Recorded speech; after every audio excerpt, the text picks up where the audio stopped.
Welcome to this session on folk rock, country rock, and Bob Dylan. We'll be looking at a little bit of the history of folk music in general in the U.S. and then how we reach a folk revival in the 1960s. And we might want to talk a little bit about the distinctions between the ideology of a folk music that is anonymous, that comes from the people, a sort of grassroots culture, and the distinction between that and then the folk music of the 60s, where we know who the authors are. There is this idea of Bob Dylan or Richie Havens as being a kind of composer genius, right? Very different kind of ideology, very different kind of aesthetic from traditional views of folk music. And we might want to consider what that means. And in fact, it's something that they sort of wrestled with in the 60s and 70s, as we'll see in some of the press and some of the ideology surrounding Woody Guthrie and the various people that follow him, his various successors. So let's get started. In the early 1960s, teens listened to American Bandstand, but many college students sought out a music that marked their maturity and the giving up of childish things. And that was folk music. In 1962, Peter, Paul, and Mary include the instruction, "No dancing, please," on the liner notes to their first album. It wasn't the rock and roll of their high school years, but it wasn't their parents' music either. Right? In the 60s, folk music kind of distinguished the college crowd. It was serious, it was socially engaged. And remember, social issues are a huge part of culture in the 1960s, especially among that age group, the college age youth. And of course, that continues on into later decades with periods of sort of cynicism and then periods of more activism and so on. But with the rise of the New Left, which was also very popular on college campuses, folk music was a big part of how they sort of conceived of their own social and cultural identity. The idea of being part of the people, being concerned with the welfare of the people. Now, of course, as I've already mentioned, we're dealing with a slightly different aesthetic here, though, because at the same time, there's this notion of being the intellectual, right? The New Left is an intellectual movement as well as a civil rights movement. And so the idea here is that part of being an intellectual is framing one's ideas in an interesting and engaging and convincing manner, right? And so many of these folk artists, we're not talking about the kind of anonymity that would have been part of folk culture in the centuries past, right?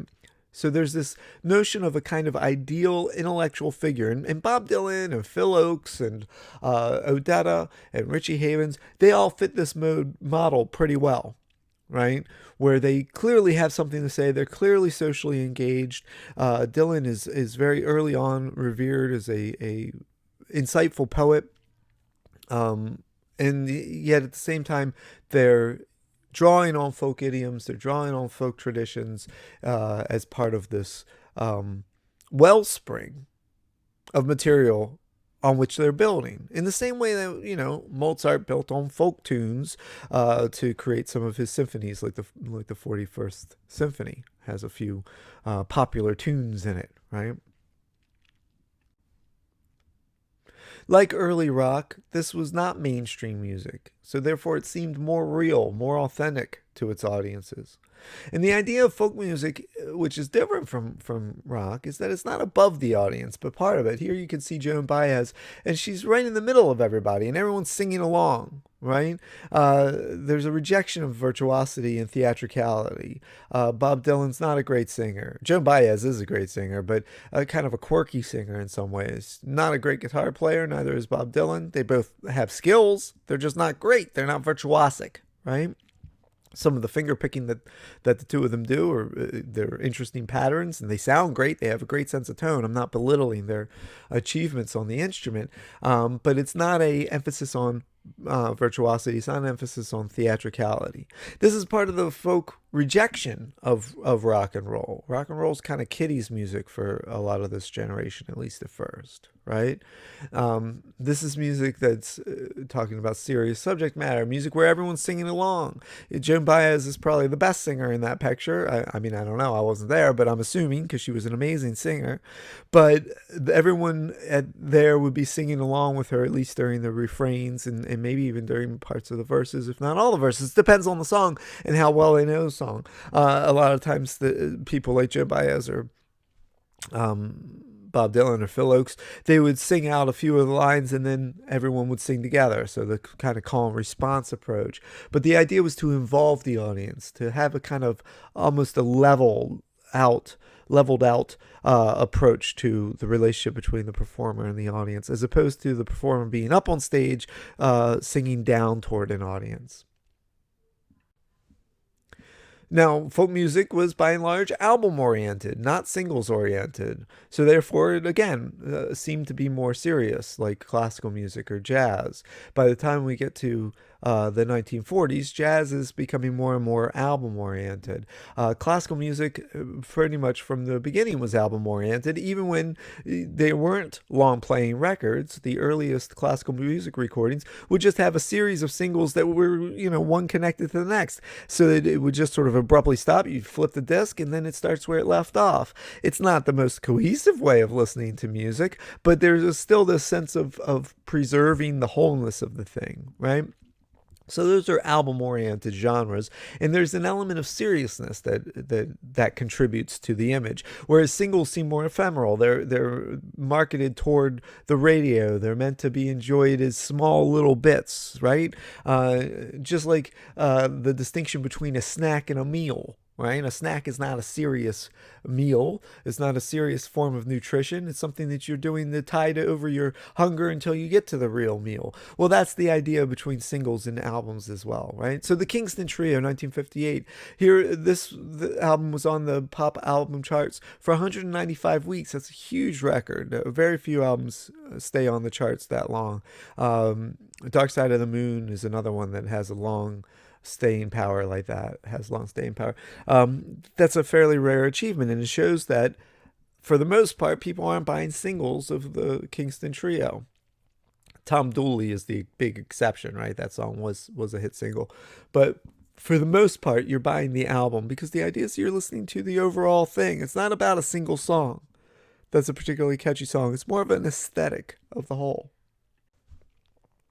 Let's talk a little bit about origins. The origins of U.S. folk music go back to at least this guy, Joe Hill.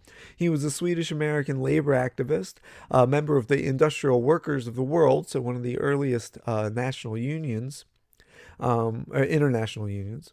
He's a cartoonist and a songwriter, political cartoons, obviously, and political songs.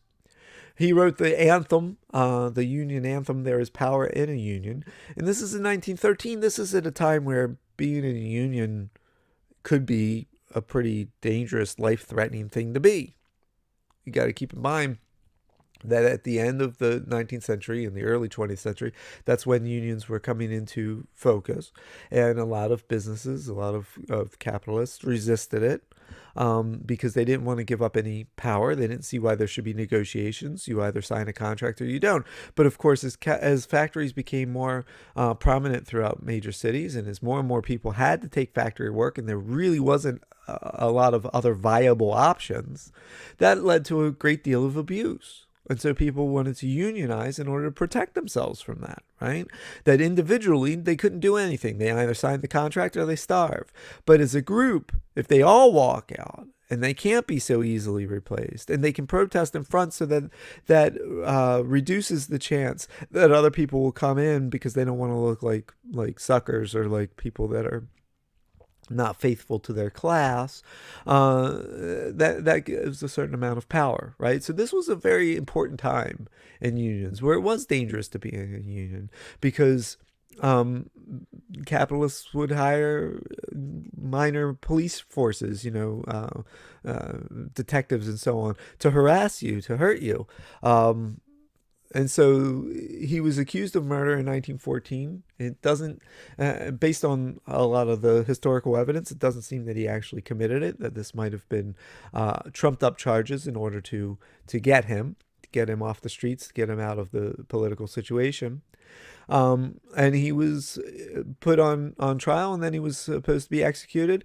The president granted him a pardon, President Woodrow Wilson granted him a pardon, but the local authorities ignored it.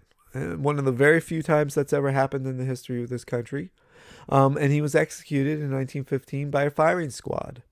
His ashes were then sent to his various supporters. They became relics. He became a kind of martyr to the cause of the Union, right? And so even though he has fairly limited output as a songwriter, these songs are very revered, especially There Is Power in a Union. Many unions, especially throughout the first three quarters, let's say, of the middle half, right? I mean, the song was written in 1914. So in the middle half, or 13, in the middle half of the 20th century, it was very typical to hear this in unions. You still hear it sometimes. Then there's Woody Guthrie, right? He wrote many songs about his experiences during the Dust Bowl era of the Depression. So he represents the Okies, right? You can see there that his guitar says, I guess it got cut off a little bit, but what it fully says is, "This machine kills fascists." Because remember, he's in the era of fascism, the late 20s and then 30s into the 40s. That's the era of fascism, right? Hitler came to power, full power, in 1933. And so what he's suggesting here is that music, when properly directed, and folk song, when properly directed, is a political tool, that it can counteract or stand in opposition to fascism and other politically unsavory movements. So he's writing about the Dust Bowl era, the Depression. He's sometimes known as the Dust Bowl troubadour. And then he's in California on a radio show called Lefty, where he's called Lefty Lou, right? And then he's on that's KFUD in LA. This is during the 1930s. And then he finds other ways of gaining popularity. For instance, he publishes songs, and you can see here what he writes on what would have been the copyright page. He says, "This song is copyrighted in U.S. under seal of copyright number 154085 for a period of 28 years. And anybody caught singing it without our permission will be a mighty good friends of ourn, because we don't give a darn. Publish it, sing it, write it, sing it, swing to it, yodel it. We wrote it. That's all we wanted to do." So this is from a late 30s songbook for his fans of his radio show who wanted the words to his songs.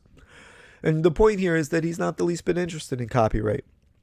He really thinks of himself, he's revered as a kind of individual, I guess, political genius artist in that sense, right? That he's really fomenting union, fomenting revolution, response to fascism, response to the depredations of government and capitalism. But at the same time, part of that response is to not succumb to the restrictions of capitalism. And one of those restrictions is copyright law, right? Now, notice that the point here is not to denigrate copyright law, but for him, for his purposes, for what he's interested in, copyright law would be deleterious to that.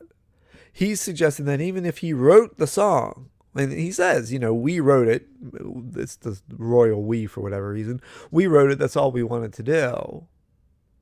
And then it's a song, it's out in the world, it becomes a folk song. So, but this is a very different notion of folk song.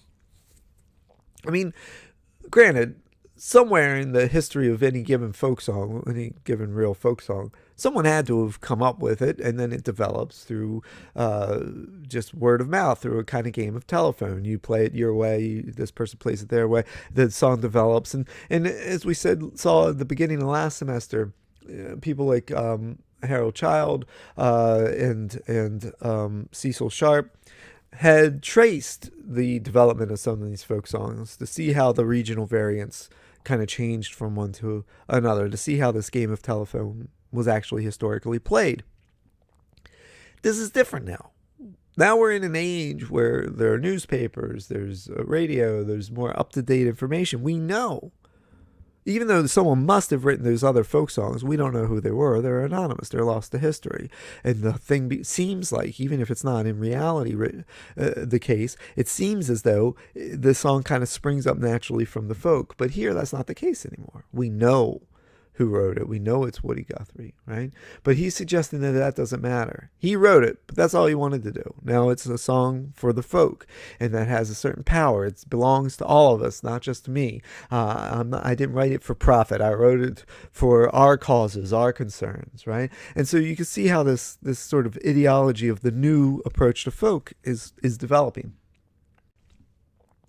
In May of 1939 to January of 1940, so not that long, but with great amount of influence and a great amount of notoriety, he was writing the column Woody Says for the Daily Worker, which is a sort of Marxist pro-union paper, a communist paper. He was associated with the party, but he was not a member, and that's very typical for a lot of prominent figures, that they're associated loosely with the Communist Party without being card-carrying members. And then you can see a little cartoon from him from one of his columns where you have the bankers there and they're underneath a flag that's just the US dollar. We pledge our allegiance, misspelled, to our flag and to Wall Street, for which it stands, $1 ungettable, right? So that kind of humor, that's very typical of Woody Guthrie. And then you can see one of his columns. I mean, you can't possibly read it unless your eyes are a ton better than mine.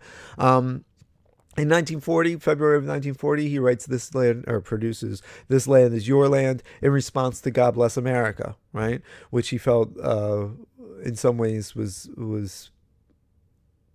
about a kind of a subordination of the people. God bless America, as opposed to this land is yours. Let's work for it. Let's try to do something with it. He recorded it for Moses Ashe, one of the great record producers of folk music, in 1944. Then with Pete Seeger, he forms the Almanac Singers in 1941. But he dies of Huntington's disease. He's visited in the Brooklyn Hospital by Dylan in the early 60s. So in the early 60s, he dies of Huntington's disease. And people like Bob Dylan and others really felt that it was a real loss to music history and to the history of political action, to the action of the Union. Pete Seeger went on to create the Weavers in the late 40s and early 50s, and they had a bunch of million-selling records, like the Kingston Trio as well. If I Had a Hammer from 49, that was later becomes a hit for Peter, Paul, and Mary in 1962, but it was already a hit for the Weavers. And then Goodnight Irene, which was a pop #1, actually, in 1950. That song had been previously done by Huey Ledbetter, right, also known as Leadbelly. Leadbelly was discovered by John Lomax when he was in prison, and he had known all these old folk songs, and so Lomax was very interested in the folk music that seems to have been lost, and he was like an encyclopedia of song. And when he was released, John Lomax kind of took him around the country touring and recording. So he had already recorded, and they were doing this version of it. Very different versions, right? Leadbelly, great singer, of course, but he's doing a solo version of the song. The Weavers are singing not exactly complex counterpoint, but pretty rich harmonies, pretty interesting arrangements of these songs. They had trouble with HUAC, the House Un-American Activities Committee, under McCarthy, Senator McCarthy, where they were looking for communist ties and basically during the whole Red Scare, so-called Red Scare. And for a brief period of time in the 50s, folk music was kind of forced out of the mainstream. It fell under a certain amount of suspicion because it was so tied to unions, and therefore unions were seen as a form of communism. After all, what is a union but a bunch of people coming together for greater social action that they can achieve in a way of through collaboration rather than through a sense of hierarchy of a leader and followers, right? And capitalism, to a large extent, depends upon, at least modern capitalism, depends upon followers and leaders, right? A hierarchy. The ideology of capitalism perhaps doesn't. Perhaps that suggests that everyone is equal, and therefore that's what makes trade possible. But as capitalism develops in through factories and through mass capital, in the modern period of capitalism, that's no longer the case. So unions are seen as being communist. And it takes a lot of effort for people to be convinced otherwise. Even now, even still today, you hear some of that rhetoric, right? So music, folk music that was associated with the unions, namely folk music, becomes it falls under suspicion during this period of HUAC and the Red Scare because of its seeming ties to communism. And Pete Seeger was a communist. I mean, some of these people were actually openly interested in communism, and some, like I said, like Woody Guthrie, were kind of fellow travelers, and others weren't really interested in communism at all. You don't have to be a communist to be interested in unions. Bob Dylan read Woody Guthrie's autobiography, Bound for Glory, and he moved to New York City. He basically said he wanted to be a Woody Guthrie jukebox. At first, that's all he did was he played songs by Woody Guthrie. He winds up signing to Columbia. He's discovered by John Hammond. We talked about John Hammond quite a bit last semester in History 1. John Hammond is an A&R man working for Columbia. He was independently wealthy. He came from a very wealthy family. And so he was able to really just basically do what he wanted. And so he was the A&R man responsible for the career of people like Bessie Smith, Billie Holiday, Fletcher Henderson, Benny Goodman, on and on and on, right? And he's the one that discovers Bob Dylan as far as signing him to Columbia. I mean, Bob Dylan was playing at places in Greenwich Village, like the Cafe Wa, which is still around. You can go see it if you like, if you haven't already been there. He was developing a local reputation. His style of singing, of course, is not the most refined form of singing, so he wasn't necessarily the most popular on the scene. But partly because of that communicated to that scene a kind of authenticity, that this was not a polished performer that was just doing things that he or she had learned by rote, but this is someone who was in the moment, sort of singing about the things that concern them, and all the cracks in the voice are part of what's being communicated, part of the authenticity that's being communicated. So he signed to Columbia Records in 1962. His first album, which is just self-titled, was a failure. It's actually quite a good album. It has a few traditional folk songs and a few songs that he wrote. Some of those songs early on are direct rip-offs, if you wish, of Woody Guthrie, where he takes Woody Guthrie tunes and he just rewrites the lyrics, same melody, same chord progression. But then he keeps working on his craft, both as a poet and as a songwriter. He winds up becoming, despite the fact that many people don't love the way that he sings, he winds up becoming quite a gifted melodist. His melodies are sometimes quite interesting. And so he releases his second album, Freewheeling Bob Dylan, and then The Times They Are Changing. And both of these are pretty successful. Not huge successes on the pop charts, but they're at least successful within the emerging folk revival. And so he becomes known on the basis of these albums as a protest singer, right? He's singing songs about various causes. For instance, he sings about the death of James Meredith, which we've mentioned before. He sings about the death of Hattie Carroll. These moments in political history, in the history of the Union, the history of the Civil Rights movement, where violence has occurred or where inequity has made itself abundantly apparent. And he sings protest songs about that, right?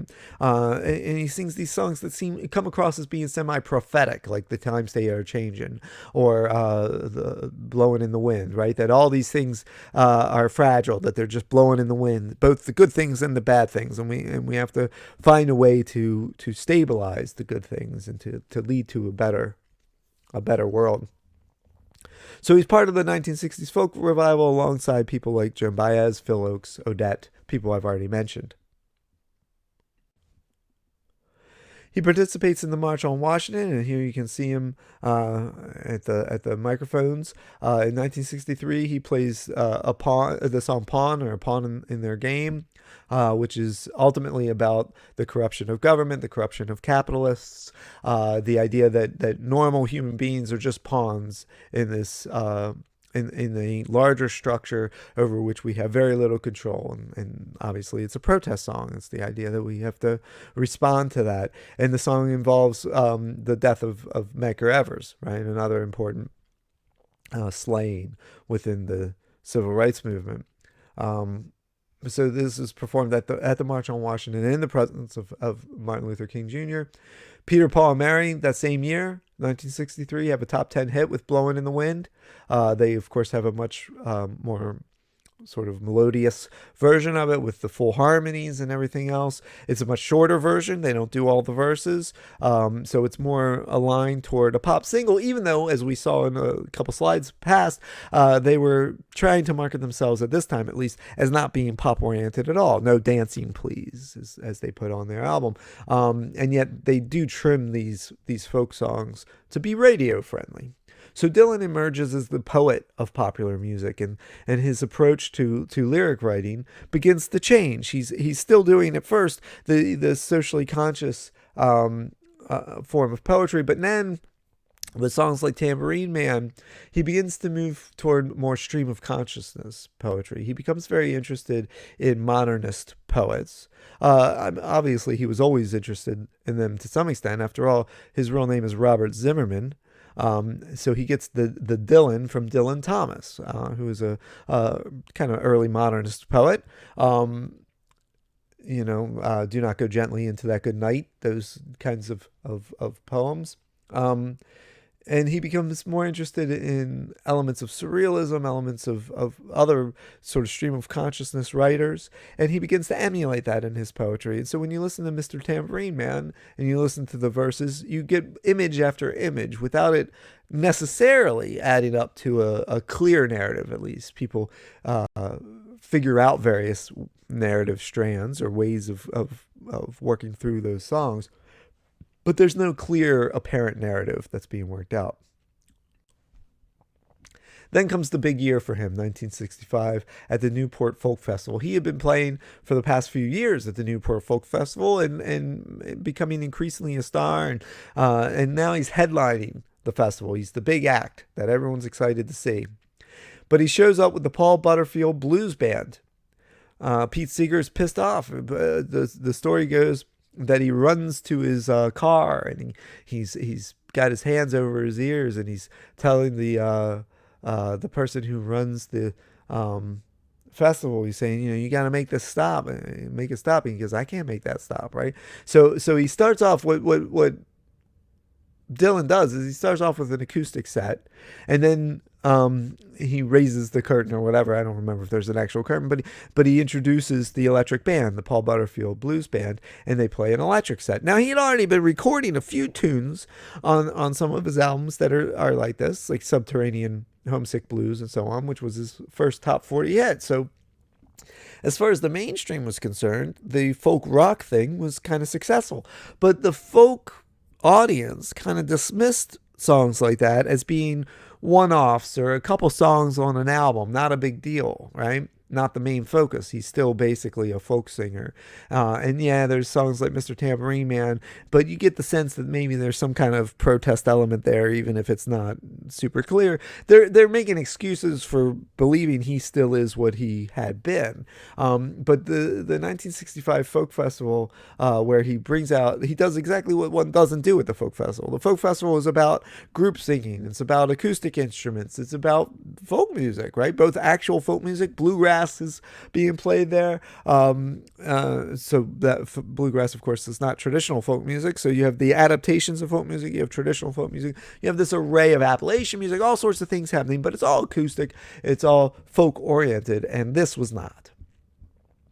And you can see, if you look at clips on YouTube of this, you'll see people just booing, people getting up and walking away. People were very frustrated with this. This is the hero of the folk revival, and he seems to be selling out because people associate in that enclave, in that coterie, in that group, people associate rock music with kiddie stuff, with selling out, with the ephemeral, with things that aren't important, that are about sex and money, and the things that are consumerist ultimately, and that real love, not sex, and caring for the other, and social awareness, that's something that pertains more to folk music. And so they feel that he's betraying that, right? So it leads to a great deal of controversy. In the September issue of the folk music magazine, Sing Out, the singer Ewan McCall wrote this, quote, "Our traditional songs and ballads are the creations of extraordinarily talented artists working inside disciplines formulated over time." I'm going to stop there for just 1 second. Notice already what he's saying, right? Our traditional songs and ballads. So there are traditional songs and ballads, and he says traditional. They're the creation of extraordinarily talented artists. So he's thinking of Woody Guthrie. He's thinking of that kind of generation. He's not thinking back to the old arcane folk songs where we don't know who created them. Although maybe he is. Maybe he's sort of backlogging,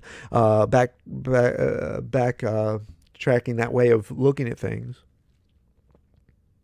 But what he's suggesting is this sort of Woody Guthrie model, that you have this artist hero, this extraordinarily talented artist, who's working inside the disciplines of tradition, right? So Woody Guthrie is using, for the most part, traditional chord progressions. He's playing them more or less in a traditional way on acoustic instruments. He's singing more or less in the sort of Anglo-Saxon folk traditions, right? With a bit of blues elements here and there, so drawing on African-American folk traditions. But it's steeped in tradition, right? And even if it's something new, it's written along traditional lines. It's promoted along traditional lines. And if you believe what Woody Guthrie says, it's meant to go right back into tradition. That we wrote it, that's all we wanted to do. Now it's part of the tradition. It belongs to everyone, right? So then let's return to what he's writing here. He returns to a sort of rhetorical question. But what of Bob Dylan? Screamed the outraged teenagers. Notice he's loading the deck here, right? He's loading the scales. He's saying that that the people who are going to protest this notion that the ideal of the folk singer is to work within traditional discipline, that's going to be an outraged teenager. So he's already kind of dismissing their point of view by infantilizing them. These are teenagers, not serious people, not college students, not post-college students. We're talking about not young adults. We're talking about teenagers who of course, they're only interested in the latest bit of ephemeralia, right? He says only a completely non-critical audience, nourished on the watery pap of pop music, could have fallen for such 10th-rate drivel. And there are other people writing at this time that are basically asking Dylan, come back to the fold. Stop this. What are you doing? You're betraying us. You're letting us down. So there's a lot of pressure in the press, especially folk music press, on Dylan about this move. What seems to us is probably not a big deal. He was primarily an acoustic artist. Now he's still doing some acoustic stuff, but he's also got some folk rock numbers with electric instruments. But socially and culturally at this moment, it was a huge deal. On July 29th of 1965, he releases Positively 4th Street, which becomes a pop number 7. And this is basically a response to all of his detractors, right? Where he says, you got a lot of nerve to call yourself my friend, right? When you're not my friend. You just think that you can pull my strings and I'll do what you want, and that I'm some convenient representation of your ideals. You don't want me to be an artist. You want me to be a mouthpiece, is what that song basically says, right? But what he wants to do is he wants to explore his own concerns. He doesn't want to stay static and just keep doing the same thing over and over again. He wants to explore different avenues. And he continues to write songs that are in protest of certain events, but that's not his mainstay anymore. He does other things as well. Then he releases Like a Rolling Stone, which becomes number 2 pop. Now that's an important achievement for a number of reasons. First of all, It's over 6 minutes long, and yet it's still being played on the radio. That's long. Usually, a pop song. Remember what Smokey Robinson said that, as I mentioned in one of my podcast episodes, that ideally a pop song comes in around 2 minutes or a little over. And sometimes, supposedly, Smokey Robinson would write a wrong time limit on the label of the record to fool radio DJs the first time they're playing it, at least. So they think they're putting on a 2 minute record when it's really a 2.5 minute record, because time counts on the radio. You want to get as many songs in as you can. You want them to be short. You want them to have a lot of impact. Then you move on to the next one. This is a 6 minute song. That's about 3 times as long as the, well, more like at least twice as long. So 2 to 3 times as long as the average hit on pop radio at that time. Right? And yet he's still getting a lot of play. So again, he's crossing over with this stuff, even if it's unfamiliar and appreciated by his original audience. So he's on tour, and he's now playing with the band, which is Robbie Robertson's band or group, a great band in their own right. He does several recordings with them, the so-called basement tapes, which I think are among the best of his output. He releases some folk rock classic albums, right? Highway 61 Revisited, which of course has the song we were just talking about. And then Blonde on Blonde. These are both classic albums using a variety of approaches to folk rock. This is highly influential on a lot of other bands. So the Byrds follow up with this. They are founded in L.A. in 1964. They're part of that California sound that we were talking about with Terry Melcher, and when we were talking about all that during the Beach Boys session. The original lineup was Roger McGuinn on guitar, and that's him up front with the glasses, the cool glasses. There's David Crosby, guitar and vocals, Gene Clark, tambourine and vocals, Chris Hillman, bass and vocals, Michael Clark, drums, and Jim Dixon was their manager. They recorded their version of Tambourine Man, again, shortening it, making it a little more radio friendly, in the spring of '65. By June, it's a #1 hit. And then they have another #1 with Pete Seeger's version of Turn, Turn, Turn, which was a hit for them in October of '65. They experimented with raga rock, right? So drawing on elements of Indian classical music with the song 8 Miles High, which is partly about drug use. They claim that it's about a bunch of other things, but that's in 1966, and that's a very interesting track in a lot of ways. In 1968, they add Graham Parsons, and then they move briefly into country rock, especially with the album Sweetheart of the Rodeo, which to my mind is their best album, but I'm not as big of a fan of their folk rock material. Not that it's not good, it's just it doesn't draw me as much as Sweetheart of the Rodeo. But we'll talk about country rock in just a moment. Here they are. I was referring to this picture, even though you weren't looking at it yet. But you can see Roger McGuinn up front there. And see if you can recognize David Crosby. He looks quite different when he was very young than we're used to him when he's in Crosby, Stills and Nash or whatever. One of the elements of the Byrd sound, of course, is the use by Roger McGuinn of the 12-string Rickenbacker guitar, right? Also, they're 3- and 4-part harmonies, and they tended to use harmonies in an interesting way that the Beatles then emulate, where they kind of plane the harmonies. Instead of worrying about adjusting to the chord progression exactly, they wind up staying in parallel motion to sort of superimpose chords over other chords. So the chords that they're singing are not necessarily the chords that are in the harmony all the time. And that creates a pretty dense sound, right? Pretty interesting sound. They have a driving rhythm section. All this contributes to their characteristic sound, and it influences the overall folk sound. That Rickenbacker sound gets used by a lot of people, as we'll see. Simon and Garfunkel and other bands, Buffalo Springfield, they draw, if not directly on the 12-string Rickenbacker, on that kind of jangly guitar sound that becomes very associated. Jangly electric guitar sound becomes very associated with folk rock. And here we can see the fellow doing it, right? There he is playing the instrument, beautiful instrument, with those cool glasses again. Simon and Garfunkel. In the late 50s, they're working as a folk duo known as Tom and Jerry. They recorded Wednesday morning, 3 a.m. As an acoustic album. And they had an acoustic version of the song Sounds of Silence. And then they decided maybe we better call it a day. They're not doing very well. They were only a local success. They thought that they were basically splitting up.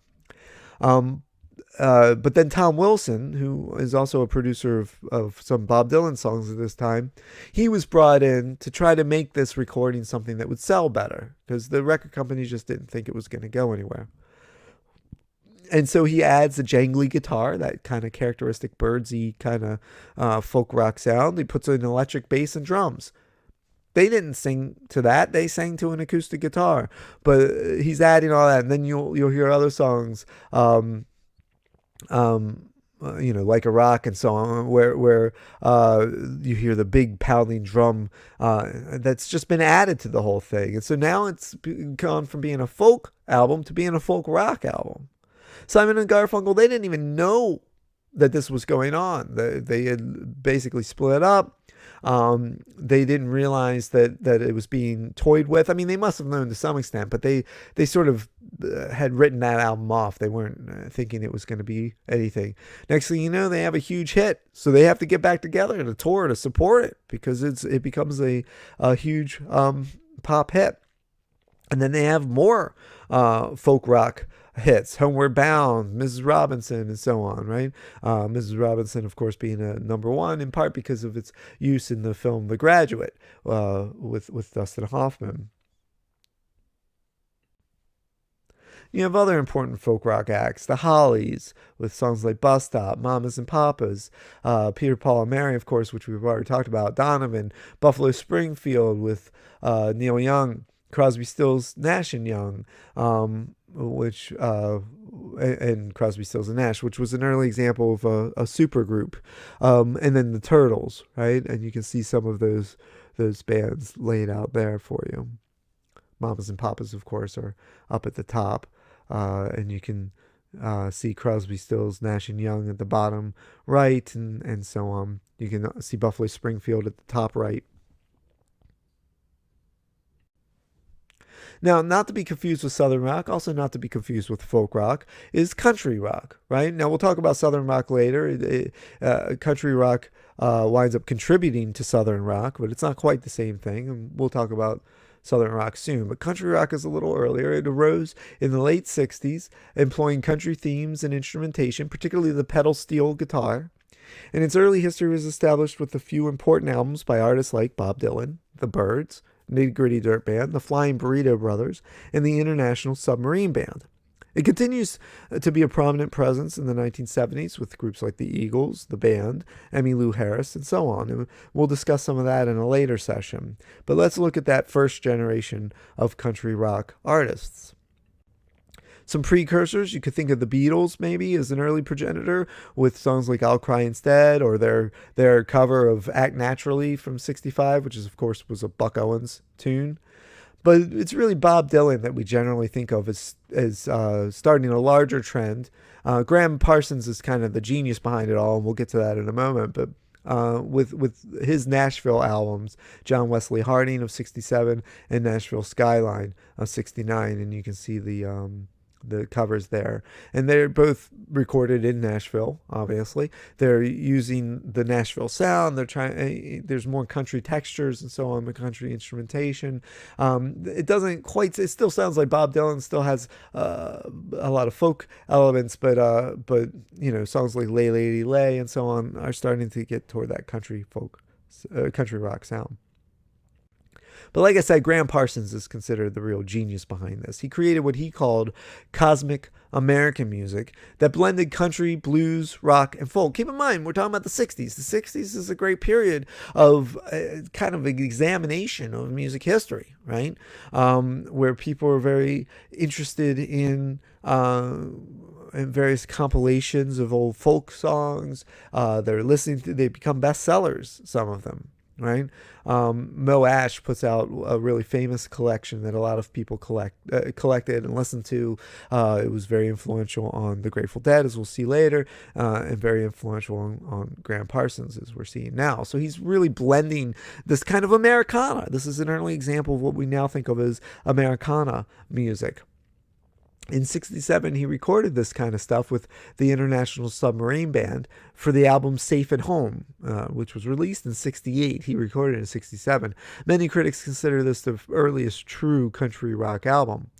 But Parsons joins the Byrds, so he's left the group by the time they release the album, and he joins the Byrds in that year, in 68, and they record Sweetheart of the Rodeo.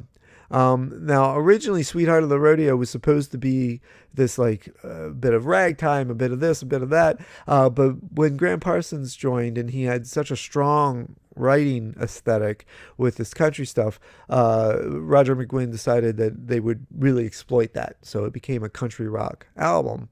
And it's really one of the most celebrated works in the genre. It includes songs like You Ain't Going Nowhere and Hickory Winds.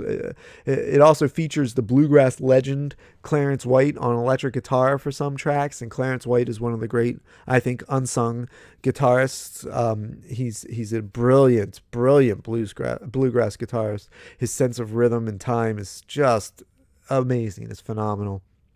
And he has this way of staying with the chord longer than the accompanist does, and yet it works really well, or get into a chord late and making it all work out. Things that are very typical in jazz, less typical in country music.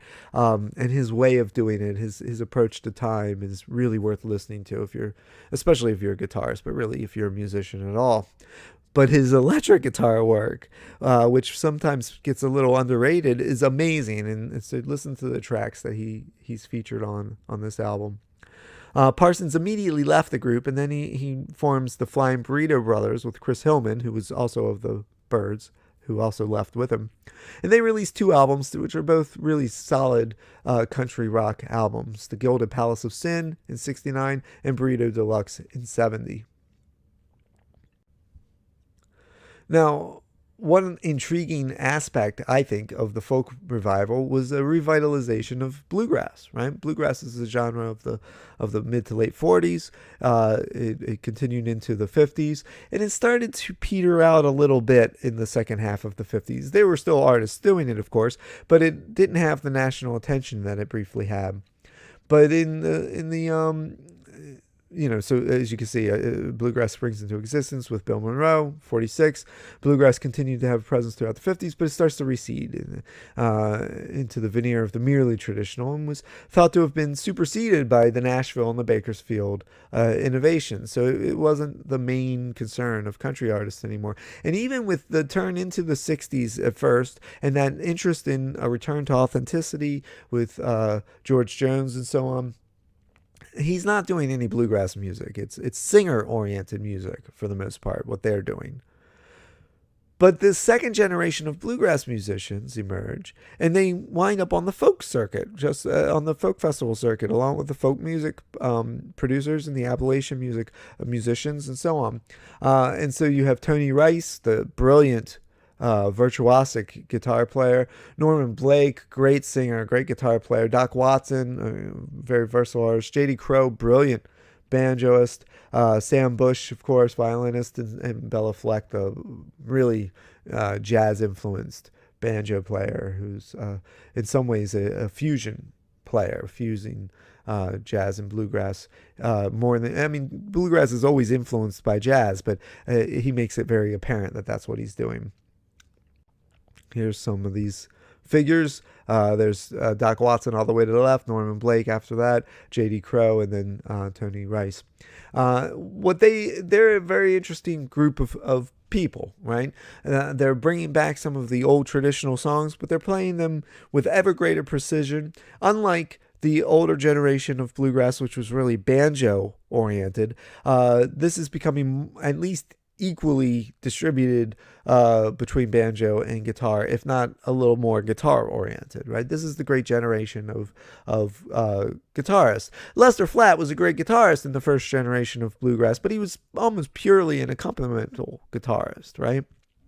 He he's a great singer, and he was a good accompanist. Although sometimes he cheated. We can talk about that if you want. But sometimes he wouldn't play full chords. He just play the bass bit, doubling the bass because of the tempo was so fast. But this generation, especially those three, Doc Watson, Norman Blake, and Tony Rice, they're all very virtuosic guitarists and bring guitar to the fore of the bluegrass sound. They're writing their own compositions as well as their own arrangements of these things, and I think it's pretty interesting to hear songs that they all do in common and hear how differently they do it, and they really become fans of each other. So when you hear Tony Rice, for instance, give interviews, and he's usually holding the guitar when he's doing it, he says, oh, well, J.D. Crowe would play that tune this way, Doc Watson would play it this way, and Norman Blake would play it this way, and he can do all of those, and they all become kind of archivists of each other's styles. And granted, it's a kind of... It's never going to become mainstream music in the way it briefly was with Bill Monroe, except for a brief moment in the 80s, and we'll talk about that later. But for the most part, and then a little brief moment again around the release of the movie Oh Brother, Where Art Thou? But for the most part, when we're talking about bluegrass, its moment has faded from the mainstream scene, but it has a strong niche audience thanks to this generation of bluegrass greats. And then you might have what you might call neo-bluegrass, right? Some bands like Seldom Seen or New Grass Revival or the Kentucky Colonels or the Dillards develop kind of progressive bluegrass. They're using amplification. They're incorporating elements of rock and jazz, some more than others, right? The Dillards, they're staying in some ways very traditional. They're the top photograph there. In some ways, they're remaining very traditional, but at the same time, they're very open to pop elements, and they're writing new songs that do appear on the country music charts. At least they also make several appearances on the Andy Griffith Show, so they have a kind of pop culture status in that way as well. Bluegrass musicians begin appearing at these festivals that include rock acts, and some musicians, like mandolinist David Grisman, wind up collaborating directly with rock musicians. So he makes several albums with Jerry Garcia, and he appears on several tracks with the Grateful Dead, especially during their two great albums, Working Man's Dead and American Beauty, and we'll talk about those in an upcoming session. Now, to some extent, this creates kind of political tensions because, of course, the hippie rock phenomenon was largely a left-leaning movement. It was very pro-civil rights. It was very egalitarian with respect to race relations. While bluegrass emerged from a notably conservative political sensibility, country music in general is very traditionalist in its mindset, very conservative in its mindset. But bluegrass was even more so because it was trying to create this kind of imagined tradition built on an idealized notion of authenticity and grandeur of the Old South. Right? As in the pre-Civil War South, as in the pro-slavery South. Now, I'm not saying that all bluegrass musicians of the first generation were raging racists. That wasn't the case at all. Many of them had politics that were more left-leaning. But as a genre, it was thought of as being more conservative. So being so aligned with the hippies during the folk revival is an interesting kind of tension that emerges with bluegrass, with this second generation of bluegrass that might be worth thinking about and exploring. But now this music is being thought of as part of folk music, and in the late 50s and then throughout the 60s, folk music, as we've already seen, is being associated with protests, with civil rights movement, with pro-union politics. So it's a very interesting development for a kind of music like bluegrass. That's it for this session, and I'll see you at the next one.